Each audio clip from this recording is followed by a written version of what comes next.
New in theaters this week for the Thanksgiving holiday, Disney is celebrating its 100-year anniversary with the animated film Wish, which is both trying to be a film about the history of Disney and also be its own standalone story and try to replicate the success that they've seen recently with such films as Encanto, Frozen, and Moana. Does it succeed? And that is the question we start with today. Wish follows 17-year-old girl Asha. She lives in this kingdom led by the King Magnifico, who protects over the wishes of the townsfolk. Asha has a love for her kingdom and a love of wishes, thus she wishes to serve under King Magnifico's rule as the sorcerer's apprentice of sorts.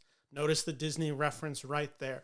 When she meets Magnifico, she soon learns that not all is as appears, and thus she must save the kingdom from Magnifico's rule. The premise of Wish may sound convoluted, and to be honest, that is one of the issues with this film. Wish suffers from a story that never feels fully baked. There is a lot of ideas in this movie, but they all feel half-baked. Everything feels like a good idea, and yet when it's all mushed together, you don't have anything really cohesive. What you do have is a movie that has a lot of spinning parts and a lot of things that work in its benefit, specifically some of the performances, specifically some of the animation style, and specifically some of the more emotional aspects of this movie. But you also are left with a movie that at times those same characteristics turn against it. While there is some genuine heartfelt emotion within Wish, there's also a lot of moments that I felt very contrived with the story.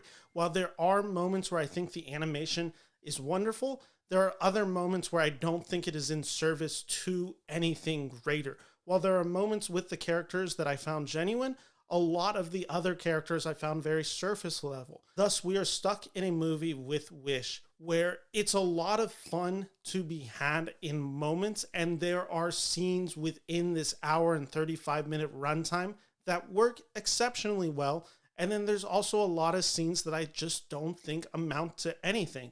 One of the film's biggest problems is its villain. Magnifico, played by Chris Pine, is just a miscast performance by Chris Pine.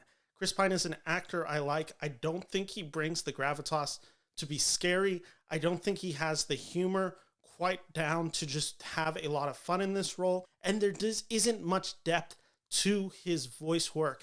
Thus, Magnifico feels very underwhelming as a villain. Asha, voiced by West Side Story star Ariana DeBose, she is a quite talented actress and she is a really talented singer. I found the songs in this movie to be a bunch of nothing. There are songs that I found catchy, but there isn't anything that blew me away. There was no Let It Go. There was no We Don't Talk About Bruno.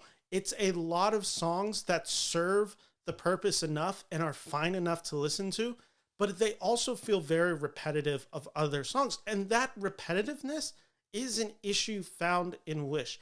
I'm going to go into the slightest of spoiler territories. I don't think this is a spoiler, but just in case you want to know nothing about this movie, please be warned that I am going to talk about the context of this movie.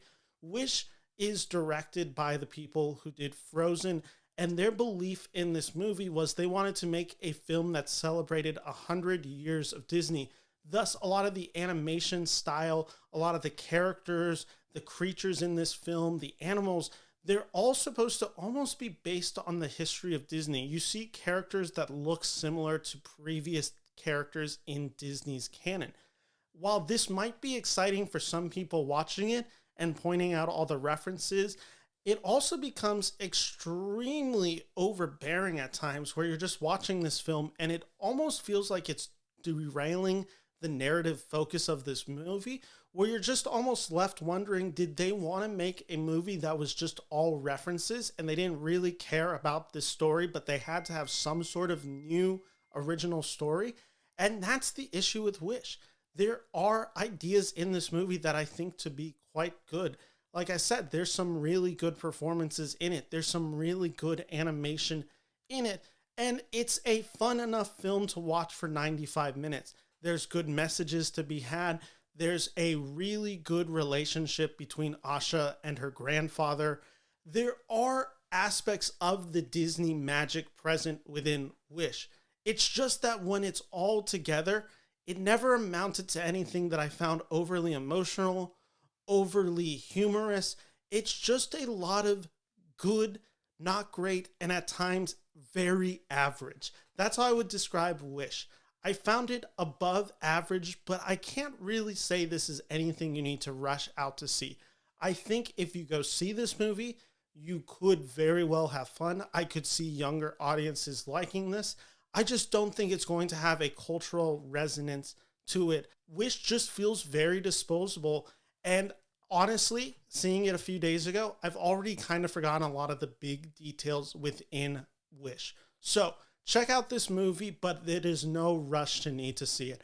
Out of 4 stars, I am giving this 2.5 out of 4 stars. Here from the Beneverse Movie Channel, my name is Ben Friedman. If you like this channel, make sure to like and subscribe and follow for more videos coming soon. Thank you so much for watching. Take care. Bye-bye.